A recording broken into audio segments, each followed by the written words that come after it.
हजरत अली ने फरमाया, कभी किसी को अपनी सफाई न दो, क्योंकि जो आपसे प्यार करता है उसको ज़रूरत नहीं, और जो नफरत करता है वो कभी यकीन नहीं करेगा। गरीब पर एहसान किया करो, क्योंकि गरीब होने में वक्त नहीं लगता।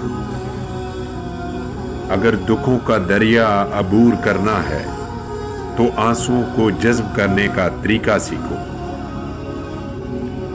मजाक जरूर करो, मगर इतना याद रखो कि मजाक करने और मजाक उड़ाने में फर्क होता है। रूठने वाले को इतना नहीं रूठना चाहिए, रूठने वाले को इतना नहीं रूठना चाहिए कि मनाने वाला खुद ही रूठ जाए। किसी की खामोशी को तकब्बर ना समझो, हो सकता है कि वो खुद अपनी जात से जंग करने में मसरूफ हो।